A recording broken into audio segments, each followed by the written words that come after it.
What is up, ladies and gentlemen? I'm Gaming King, and today I finally talk about romance. Boy, is this going to be a long one, so this is going to have a few parts to it, and for that I apologize. Now here's the thing. Romance in games, if I put it gently, is something that can be done really well or really badly.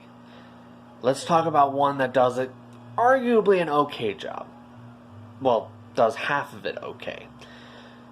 We're going to talk about Mass Effect and Dragon Age. Now here's the thing, when people talk about romance in video games, typically the number one thing that people think of off the top of their head is Mass Effect. And for a good reason. For the most part, Mass Effect has really good characters, and you can't help but kind of like and even grow really attached and fond of certain characters. I know I did when I played the game. For example, for me, loved Tali. Reveal sucked. Loved Tali's personality, so I often romanced her over, say, Liara or anyone else. And that's just a personal preference deal. Now here's the thing, when it comes down to romance, when it comes especially to both Dragon Age and Mass Effect, there's a core little thing. It's something that, for a romantic like myself, kind of creates a little disconnect and also creates a bit of an issue. It's something that kind of bugs and nags away at you until you're kind of just like, why didn't they do more? That's something that you're going to ask yourself, especially for certain games like Dragon Age 2, Mass Effect 3, some of their new characters. You kind of can't help but ask yourself, why didn't you lean heavier into this? Why didn't you do better at it? Why didn't you add more moments to flesh this out? Make it so it's something actually believable. Make it something that's actually, more, romantic or something.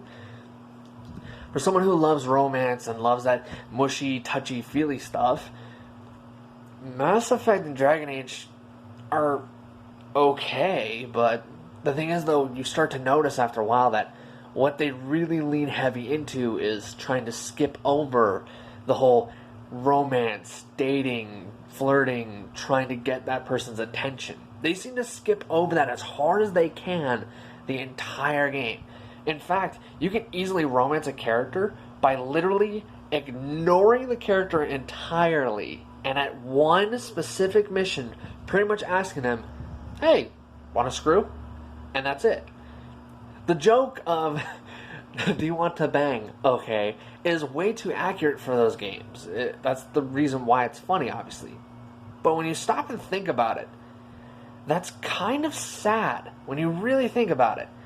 That's something that to a romantic is kind of a huge issue because you're skipping over the building of the relationship and you're also skipping over all the good, touchy-feely, makes sure even my decrepit heart kind of start to bleed red a little bit, It kind of makes you go, aww. And here's the thing, I love those moments, but they're really kind of not there in those two games, and that's kind of an issue for them. Now, granted, there are other games we're going to be talking about later. Some of them do better jobs than this, I'm afraid, in both of these two games. I said it.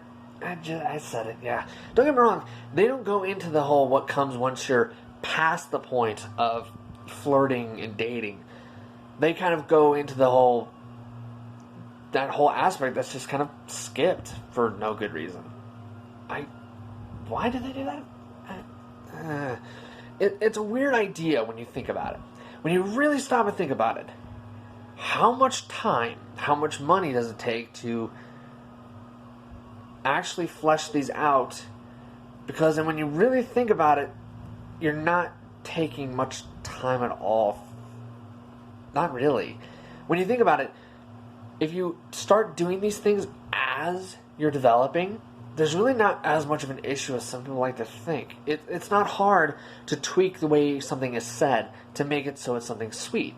It's also not very difficult to tweak the overall mannerisms so that this way something that's, say, kind of cold and aloof can turn into something cute and adorable. Tsundere. There's a reason why that trope exists, is because it does exist. I've actually met some tsunderes in the real world. No crap. They exist. And the thing is, when you really start thinking about it, adding these little tiny details, these small phrase changes, these little edits, the way the word is said, the impact they can have is kind of important, so you'd think you'd be paying attention to the impact things have already. So why didn't you, as you were working, replay it in your head, execute it through your mouth, speak the lines? Why didn't you go the extra mile needed to ensure that these words hit the right way and that the phrases themselves are being utilized in the right manner?